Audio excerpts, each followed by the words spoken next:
వాస్తవానికి Bharatiya Janata party, Congress party రెండు కూడా సిద్ధాంతపరమైనటువంటి ఒక తీవ్ర వైరుధ్యాలతో ఉన్నటువంటి ఒక రాజకీయ పార్టీలు. మరి ముఖ్యంగా రాహుల్ గాంధీ గారి నేతృత్వంలో, తర్వాత కాంగ్రెస్ పనిచేస్తున్నప్పటి నుండి, తర్వాత మోడీ నేతృత్వంలో బీజేపీ పనిచేస్తున్నప్పుడు నుండి ఈ వైరుధ్యాలు ఇంకా బలంగా పెరుగుతూ వస్తున్నట్టు ఒక పరిస్థితి. పిల్లి ఎలుకలన్నా సహవాసం కలిసి చేస్తాయేమో కానీ బీజేపీ కాంగ్రెస్ మాత్రం కలిసి పనిచేసేటువంటి కానీ ఏ అంశంలో కూడా ఏకీకృతమైనటువంటి ఒక నిర్ణయం తీసుకునేటువంటి ఒక పరిస్థితి ఉండకుండా ఒక పరస్పర శత్రు వైఖరితో ఇవాళ ఈ బీజేపీ కాంగ్రెస్ ఇద్దరు కూడా దేశ స్థాయిలో పనిచేస్తూ ఉన్నారు, వివిధ రాష్ట్రాల్లో పనిచేస్తూ ఉన్నారు. కానీ ఇటువంటి పరిస్థితులకు విరుద్ధంగా చెప్తే కూడా నమ్మడానికి శక్యం కానటువంటి రీతిలో ఇవాళ తెలంగాణలో ఉన్నటువంటి ఒక కాంగ్రెస్ పార్టీ, తర్వాత తెలంగాణలో ఉన్నటువంటి ఒక భారతీయ జనతా పార్టీ ఒక అక్రమ సంబంధాన్ని కొనసాగిస్తూ ఇవాళ పనిగట్టుకొని ఇవాళ బీఆర్ఎస్ పార్టీ పైన, బీఆర్ఎస్ ప్రభుత్వం పైన, గత ప్రభుత్వం పైన, కేసీఆర్ గారి పైన, హరీష్ రావు గారి పైన విచ్చలవిడిగా ఇవాళ దాడి చేసేటువంటి ఒక ప్రయత్నం చేస్తూ ఉన్నారు. దానికి మచ్చుతునక నిన్న వెదిర శ్రీరామరెడ్డి గారని ఓ పెద్ద మనిషి, ఆయన ఎక్కడ గతంలో కేంద్రంలో జల వనరుల మంత్రిత్వ శాఖ దగ్గర సలహాదారుగా ఉన్నారు, దానికంటే ముందు రాజస్థాన్లో ఎక్కడో పనిచేసినారు. ఇప్పుడు I think he's working with Maharashtra government.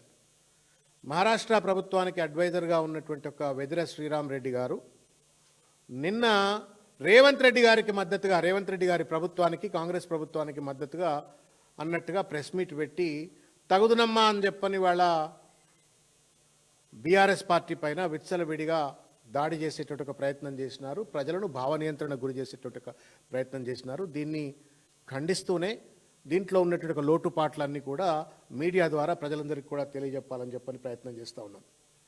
వెదిర Srirama Reddy గారు తెలంగాణ బిడ్డ, కానీ తెలంగాణ హితం కోసం ఏం పనిచేసినో ఒక్కసారి సమాధానం చెప్పాలి. ఇవాళ కేసీఆర్ గారి పైన విచ్చలవిడిగా దాడి చేస్తున్నటువంటి ఒక వెదిర శ్రీరామరెడ్డి గారు, బీఆర్ఎస్ పార్టీని బదనాం చేసే పని పెట్టుకున్నటువంటి ఒక వెదిర శ్రీరామరెడ్డి గారు, రేవంత్ రెడ్డి గారికి కొమ్ము కాసేటువంటి ఒక రీతిలో, కాంగ్రెస్కు కొమ్ము కాసేటువంటి ఒక రీతిలో పనిచేస్తున్నటువంటి ఒక వెదిర శ్రీరామరెడ్డి గారు, తెలంగాణకు మీరు జాతీయ స్థాయిలో జల సలహాదారుగా ఉండి మీరు సాధించింది ఏంది, చేసింది ఏంది, ఏ నైతికతతోటి మీరు బీఆర్ఎస్ పార్టీ పైన, కేసీఆర్ గారి పైన దాడి చేస్తున్నారు అని చెప్పని ఈరోజు ప్రశ్నిస్తూ ఉన్నాం.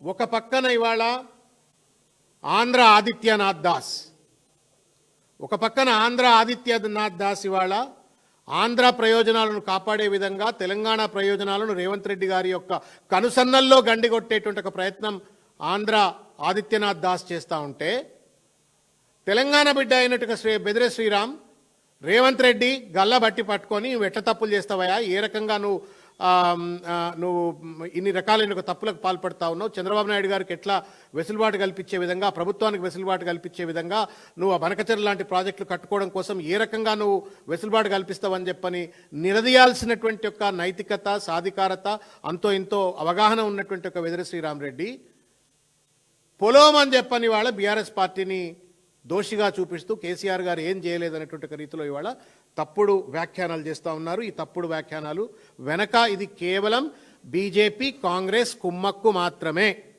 ఇది అక్రమ సంబంధం మాత్రమే. చాలా అంశాలలో మరి ఏం పార్టీ నడుపుతున్నారో, ఎట్లా నడుపుతున్నారో అర్థం కావట్లా. 10 సంవత్సరాలకు పైచిలకు, అంటే థర్డ్ టర్మ్, ఇప్పుడు థర్డ్ టర్మ్ బీజేపీ కేంద్రంలో అధికారంలో ఉండగా రాష్ట్రంలో మాత్రం ఇవాళ కొనసాగుతున్న గత 2 సంవత్సరాలుగా జరుగుతున్న పరిణామ క్రమాన్ని చూస్తే పొద్దున్న లేస్తే బీఆర్ఎస్ భజన చేస్తూ ఉన్నారు. అధికారంలో లేనటువంటి యొక్క కేసీఆర్ గారిని, అధికారంలో లేనటువంటి ఒక బీఆర్ఎస్ పార్టీని బదనాం చేయటం మాత్రమే లక్ష్యంగా పెట్టుకొని పనిచేస్తూ కాంగ్రెస్కు కొమ్ము కాసేటువంటి రీతిలో పనిచేస్తూ ఉన్నారు. మీరు మీడియా మిత్రులు గుండెల మీద చేయబెట్టుకొని చెప్పండి, ఎక్కడన్నా ఒక్కనాడన్నా ఈ 2 సంవత్సరాలు జరిగినటువంటి ఒక క్రొనాలజీ ఆఫ్ ప్రెస్ మీట్స్ అన్ని చూడండి, బీజేపీ ఆఫీస్లో జరిగినాయి. ఏ ఒక్క ప్రెస్ మీట్ అన్నా నిర్దిష్టంగా కాంగ్రెస్ ప్రభుత్వం చేస్తున్నటువంటి ఒక తప్పిదాల విషయంలో మాట్లాడినరా, ఇది తప్పు అని చెప్పని నిలదీసే ప్రయత్నం చేసినరా, అది న్యాయపరమైన పోరాటాలైనా క్షేత్రస్థాయి పోరాటాలైనా ఆఖరికి మీడియా ద్వారా ప్రజలను చైతన్యపరిచేటువంటి ఒక ప్రయత్నం కూడా చేయకుండా బీజేపీ కండువా కప్పుకున్నటువంటి ఒక కాంగ్రెస్ కార్యకర్తలుగా ఇవాళ పార్టీ ఆఫీస్లో కూర్చొని వ్యవహరిస్తున్నట్టు ఒక తీరు బాధ కలుగుతూ ఉంది. డెమోక్రసీ ఆఫ్టర్ ఆల్, మీరు కేంద్రంలో అధికారంలో ఉండొచ్చు, బట్ రాష్ట్రంలో మీరు opposition. You are expected to play the opposition role.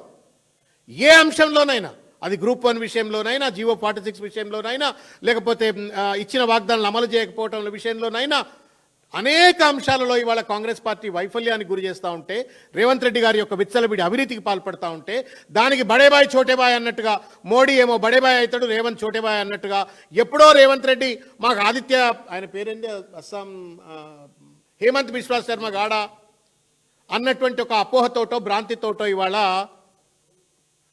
ఇష్టం వచ్చినట్లుగా ఇవాళ బీఆర్ఎస్ను బదనాం చేస్తూ ఇవాళ రాళ్లు కొట్టేటువంటి ఒక ప్రయత్నం చేస్తూ ఉన్నారు.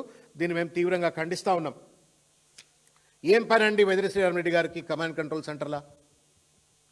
రేవంత్ రెడ్డి కూర్చుంటాడు అక్కడ, ఆయన కూర్చోగానే ఈయన పోయి అక్కడ కూర్చుంటాడు. జలసౌదల ఉత్తమ్ కుమార్ రెడ్డి కూర్చుంటాడు, వెదిరి శ్రీరామరెడ్డి గారు కూర్చుంటారు. అంటే వెదిరి శ్రీరామరెడ్డి గారు ఏమైనా ఇరిగేషన్ సలహాదారుడా తెలంగాణ రాష్ట్రానికి? అంటే ఏంటి, బీజేపీ వెదిరి శ్రీరామరెడ్డి గారు, కాంగ్రెస్ పార్టీ ఉత్తమ్ కుమార్ రెడ్డి గారు, ముఖ్యమంత్రి రేవంత్ రెడ్డి గారు ముగ్గురు కూర్చొని కుట్రలు వన్నుతూ ఇవాళ బీఆర్ఎస్ పార్టీని ఎట్లా బదనాం చేద్దాము, పరోక్షంగా ఇవాళ ఆంధ్రప్రదేశ్కి ఏ రకంగా లబ్ధి చేకూర్దామని చెప్పని ప్రయత్నం చేస్తూ ఉన్నారు. మీరు గనక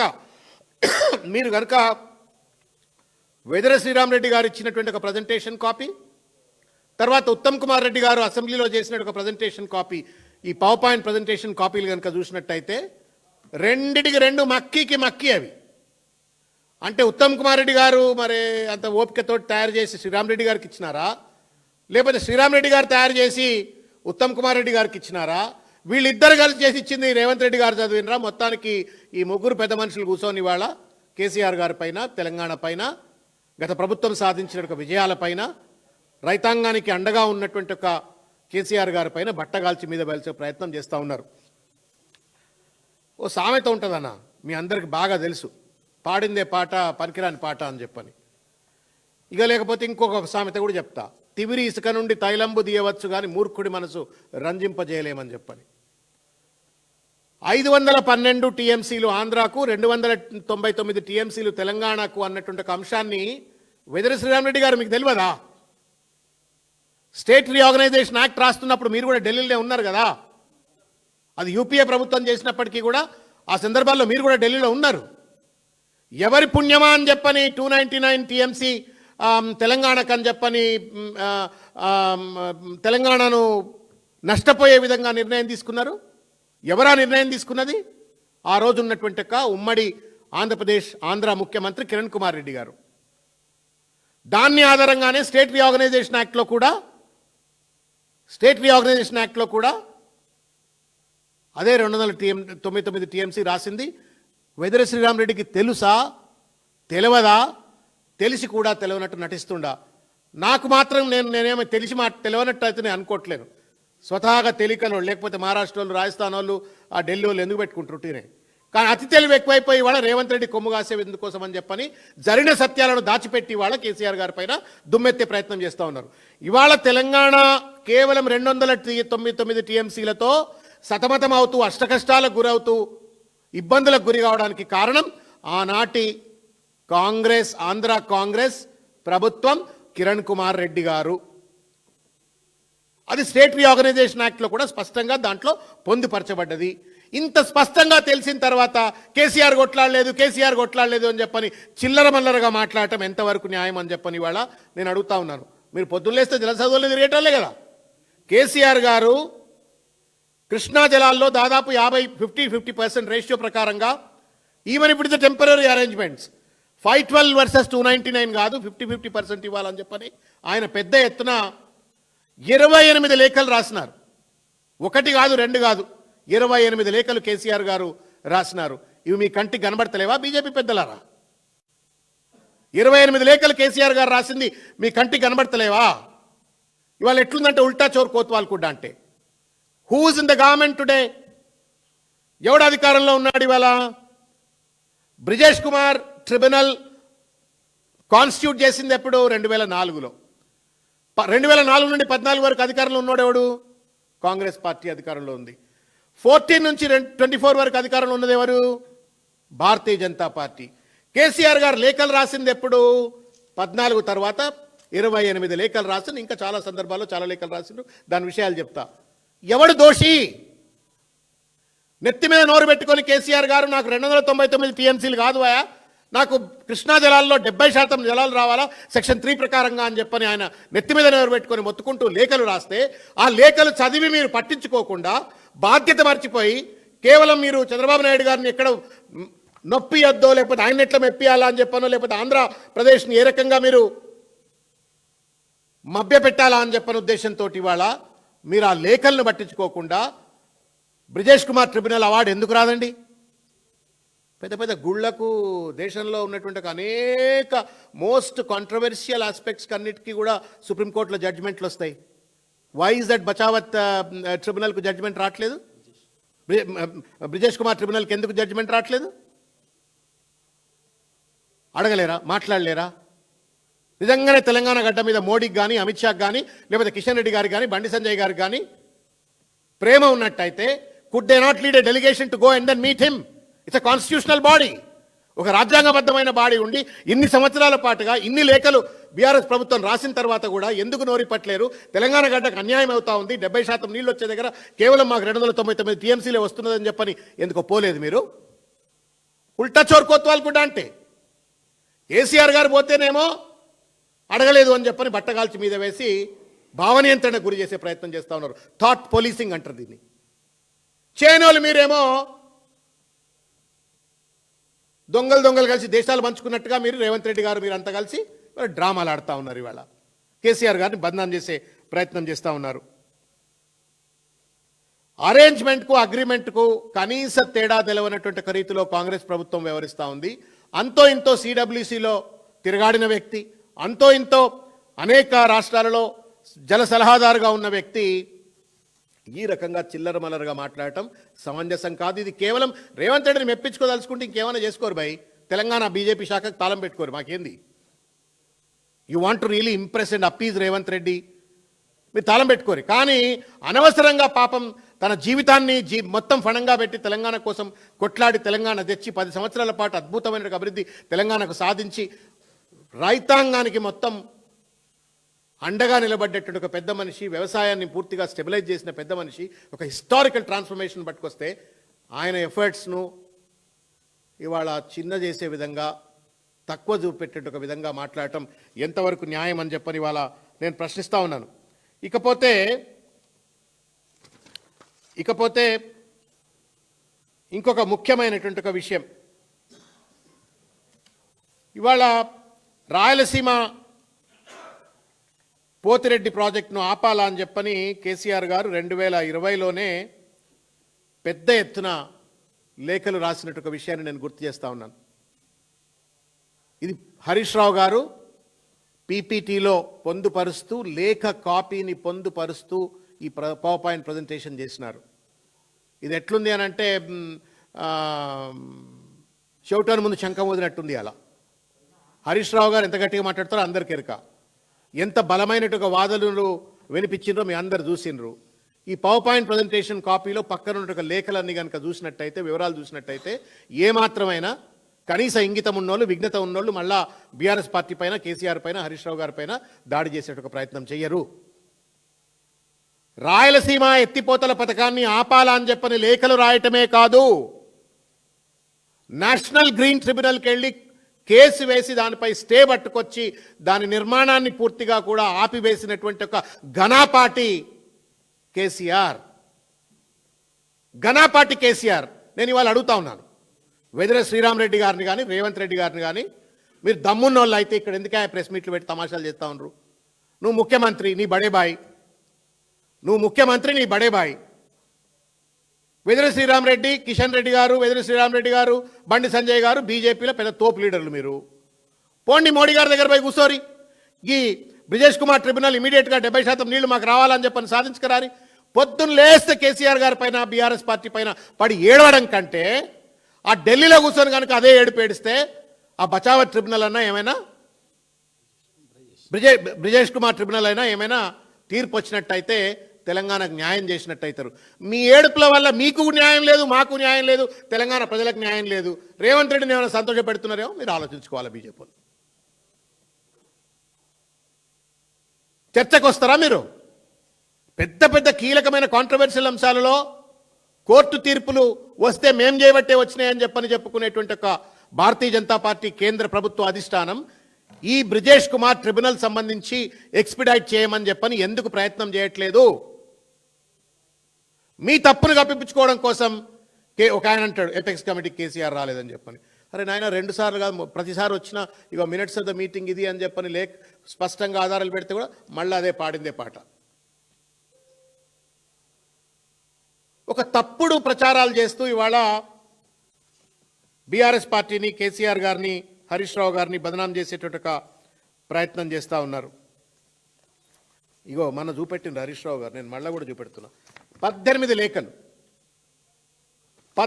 లేఖలు డేట్లతో సహా, లెటర్ నెంబర్లతో సహా. ఇవి కావాలంటే వెదిర శ్రీరామరెడ్డి గారు మీరు పోయి ఈ అవుట్వార్డ్ సెక్షన్లో పోయి కనుక వెరిఫై చేసినట్టయితే ఈ డేటా మీకు కనబడుతుంది. మీకు కావాలంటే మీకు పంపిస్తాం. ఈ పీపీటీ కూడా పబ్లిక్ డొమైన్లో ఉంది. రాయలసీమ ఎత్తిపోతల పథకాన్ని ఆపివేయాలని చెప్పని 18 లేఖలు రాసినట్టు ఒక కేసీఆర్ గారు. లేఖలు రాయలేదంటారు, 299 ఒప్పుకొని వచ్చిండు అంటారు. ఒక చిన్న మాట, మనం కామన్ సెన్స్ చెప్తానా మీకు. If there is a dispute between you and me, మనం కోర్టుకు పోతాం. ఒక అంశం మీద డిస్ప్యూట్ ఉంటే కోర్టుకు పోతాం. కోర్టు ఏం చెప్తుంది? నీ వాదన చెప్పు, ఆయన వాదన, మీ ఇద్దరు వాదనలు చెప్పండి సపరేట్గా. మీ ఇద్దరు వాదనలు విన్న తర్వాత నేను తీర్పు చెప్తా.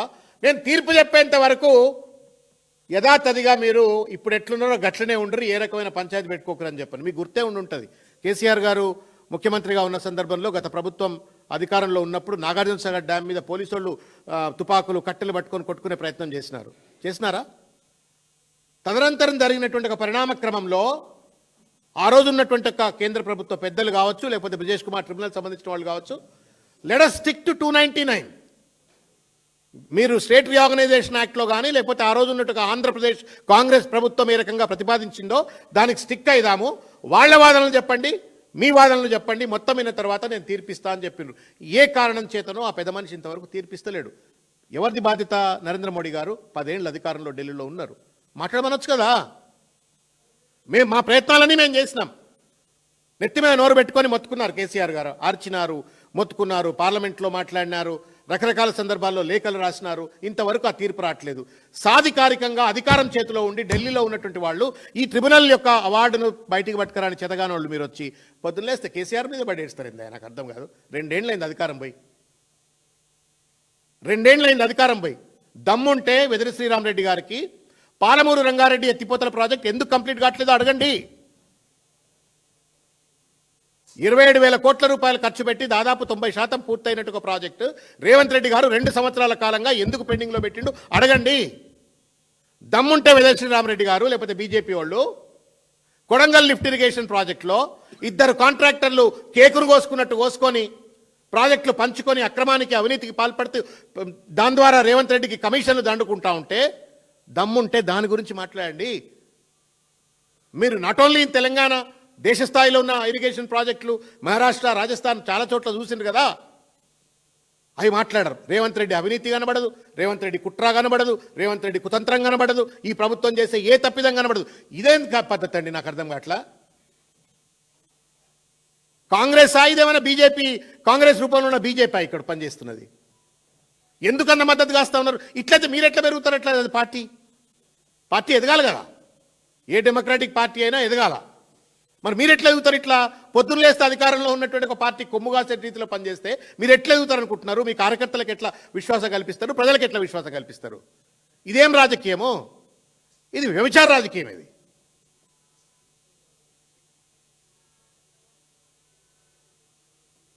ఏ ఇంట్లో తిని ఎవరి పాట వాడినట్టు ఇది కాదు, బూత్ సామెత. అది నేను అనదలుచుకోలేదు. ఉన్నదేమో బీజేపీలో పాడే పాట, ఏమో కాంగ్రెస్ పాట. ఇది ఎట్లా నడుస్తుంది? రేవంత్ రెడ్డి పాట. మోడీ పార్టీలో ఉండి రేవంత్ రెడ్డి పాట ఎట్లా పాడతారు? పీపీటీ కానీ, వెర్బాటం కానీ ఎవ్రీథింగ్ ఆయనే మాట్లాడి ఈయనదే మాట్లాడి ఈయనే మాట్లాడి ఆయనదే మాట్లాడి ఒక దుర్మార్గమైనటువంటి ఒక రీతిలో ఇవాళ వ్యవహరిస్తూ కేసీఆర్ గారిని బదనాం చేయాలనే చిల్లర ప్రయత్నం చేస్తూ ఉన్నారు. ఇవాళ కేసీఆర్ గారు పాపం పెద్ద ఆయనను రాళ్లతో కొడుతుండ్రండి, యేసుక్రీస్తుని కొట్టినట్టు కొడుతుండ్రు ఆయనను. మోకా దొరికింది కదా అని చెప్పని, అధికారంలో లేడు కదా అని చెప్పని ఇష్టం వచ్చినట్టు ఎవడు పడతాడు ఏది పడితే అది మాట్లాడుతుండ్రు ఆయన మీద. ఇది లేఖనండి పాపం, ఆయన స్వదస్తూరితో రాసిన లేఖ, ఇది సంతకం పెట్టిన లేఖ. ఆ రోజు రాయలసీమ పోతిరెడ్డిపాడు ఆపాలని చెప్పని కేంద్ర మంత్రే కేసీఆర్ గారి యొక్క ఒత్తిడి మేరకు లేఖ రాస్తూ ఆ కాపీని కేసీఆర్ గారికి మార్క్ చేసినటువంటి ఒక పరిస్థితి. ఇంత స్పష్టమైనటువంటి ఒక ఆధారాలు ఉంటే ఏం మనసుతోటి మీరు ఇవాళ వెదిరి శ్రీరామరెడ్డి గారు మీరు రేవంత్ రెడ్డి గారితో దోస్తానం చేయరు, భయ్ సోపత్ చేస్తే చేసుకోరు, మాకేం సంబంధం లేదు, చేసుకోరు, పర్సనల్ సోపత్ చేసుకోరు, పనులు చేసుకోరు, ఇంకేమైనా చేసుకోరు, ఏమైనా చేసుకోరు. కానీ ప్రజల హితాన్ని గండిగొట్టే విధంగా ఒక పార్టీ ఎవరండి దేశంలో, ఎవరు దేశంలో ఇంత పెద్ద ఎత్తున వ్యవసాయాన్ని స్టెబిలైజ్ చేసినటువంటి ఒక పెద్ద మనిషి ఎవరా? తెలంగాణలో కాదు, భారతదేశంలో ఎవరైనా ఉన్నారా ముఖ్యమంత్రి? In Telangana for the first time in the country agriculture సెక్టర్ను మొత్తం స్టెబిలైజ్ చేసి పడేసినారు కేసీఆర్ గారు. రైతు బంధు పథకం, రైతు బీమా పథకం, రైతు రుణమాఫీ, తర్వాత రైతుకు పండించిన పంటను వెంటనే పంట క్షేత్రంలోనే కొనుగోళ్లు చేసిన, ఎరువులు సకాలంలో అందించిన, నీళ్లు అటు కాళేశ్వరం కావచ్చు, మిగతా చెక్ డ్యాంల ద్వారా కావచ్చు, మిషన్ కాకతీయ ద్వారా కావచ్చు, పెద్ద ఎత్తున అనేక ప్రాజెక్టులు కట్టి నీళ్లు అందించిన, చివరికి 24 గంటల క్వాలిటీ కరెంట్ అందించిన, మొత్తం మీద తెలంగాణలో ఉన్న రైతును రాజు చేస్తానడు, రాజును చేసిండు. మీరేం చేస్తున్నారు ఇవాళ? 2 పార్టీలు ఆత్మవిమర్శ చేసుకోవాలి ఇవాళ. ఉత్తర తెలంగాణలో చాలా బీజేపీ వాళ్ళు ఎమ్మెల్యేలు గెలిచిండ్రు, మీకు అనిపిస్తలేదా? ఎంపీలు ఎమ్మెల్యేలు గెలిచి సిగ్గుపడాలి మీరు ఇవాళ. మిమ్మల్ని ఓట్లేసి గెలిపించిన ప్రజలు సిగ్గుపడతా ఉన్నారు ఇవాళ. 2 పియర్స్ కూలిపోతే అవి కూడా క్రాక్స్ వస్తే, కూల్చిపోడు కాదు. ఒక 100-200 కోట్ల రూపాయలు పెడితే ఒక పెద్ద బ్యారేజ్ 86-87 పియర్స్ ఉన్నటువంటి దాంట్లో 2 కూలిపోతే దాన్ని రిపేర్ చేయటానికి మనసొప్పక కుట్రతో కుతంత్రంతో దాన్ని పడావులో పెట్టి గోదావరిలో కలిసిపోని కొట్టుకపోని అని చెప్పని చిల్లర క్షుద్ర రాజకీయం రేవంత్ రెడ్డి గారి ప్రభుత్వం చేస్తూ ఉంటే, కాంగ్రెస్ ప్రభుత్వం చేస్తూ ఉంటే, సరి అయినటువంటి ఒక నీటి సలహాదారు వెంటనే ప్రాజెక్ట్ రిపేర్ చేయరువా? ఇది ప్రజల ఆస్తి. కేసీఆర్ గారి ఆస్తి కాదు, నా రేవంత్ రెడ్డి గారి ఆస్తి కాదు, ప్రజల ఆస్తి అది. ఆ ప్రజల ఆస్తిని రిపేర్ చేయకుండా 200 కోట్ల రూపాయలు పెట్టి మెస్సీతో ఫుట్బాల్ ఆడొచ్చు రేవంత్ రెడ్డి, 200 కోట్ల రూపాయలు పెట్టి మిస్ ఇంగ్లాండ్తో మిస్ వరల్డ్ పోటీల్లో పాల్గొనొచ్చు రేవంత్ రెడ్డి. కానీ 200 కోట్ల రూపాయలు పెట్టి కాళేశ్వరం ప్రజలకు లక్షల మందికి ఎకరాలకు నీళ్లు అందించే ఒక ప్రాజెక్టును రిపేర్ చేయకపోతే బీజేపీ వాళ్ళకి కనబడతలా, అడగరు. మళ్ళీ కరీంనగర్ ఎంపీ అక్కడే ఉంటాడు, చాలా ఎమ్మెల్యేలు అంతా అక్కడనే గెలిచిండ్రు. ఇది తల్లి పాలు దాగి రొమ్ము గుద్దినట్టు. ఇవాళ ద్రోహులు ఎవరైనా ఉన్నారు అంటే బీజేపీ కాంగ్రెస్ ఇద్దరు. కేంద్రంలో అధికారంలో ఉన్నట్టు ఎన్డీఎస్ఏ ద్వారా ఒక తప్పుడు రిపోర్ట్ పట్టుకొచ్చి ఆ రిపోర్ట్ ద్వారా ఆ ప్రాజెక్టును తప్పు చేయించి చూపించిన బీజేపీ అయితే దానికి వత్తాసు పలుకుతూ ఇవాళ ప్రాజెక్టును పడావులో పెట్టిన కాంగ్రెస్. మీరు ప్రాజెక్టును రిపేర్ చేయకుండా, నిధులు కేటాయించకుండా, పాలమూరు రంగారెడ్డికి నిధులు కేటాయించకుండా, కాళేశ్వరం లాంటి ప్రాజెక్టును రిపేర్ చేయకుండా మొత్తం రైతాంగం పాలిటి శాపంగా మారినటువంటిది ఇవాళ బీజేపీ కాంగ్రెస్. నిజంగానే బీజేపీకి చిత్తశుద్ధి ఉంటే మీరు రేవంత్ రెడ్డి గారిని అడగండి, కాంగ్రెస్ ముఖ్యమంత్రిని అడగండి, సాగునీటి మంత్రిని అడగండి, తుమ్మల నాగేశ్వరరావు గారిని అడగండి. ఇవన్నీ వదిలిపెట్టి పొద్దున్న లేస్తే ఓడిపోయినటువంటి ఒక కేసీఆర్ గారి పైన పడి ఏడటంలో ఏం ఔచిత్యమో ఏం విఘ్నతనో బీజేపీ వాళ్ళు తలుపు మంథన్ చేస్తారు. చాలా మంథన్ చేస్తారు బీజేపీ వాళ్ళు, చాలా మీటింగ్లు పెట్టుకుంటారు. ఒక్కసారి ఆ మంథన్ చేయండి. ఈ పార్టీని మీరేమైనా కాంగ్రెస్కి ఏమైనా అవుట్రైట్ రాసిస్తున్నారా? లేదు మీరు కూడా ఒక పార్టీగా చలామణి అవుతారా?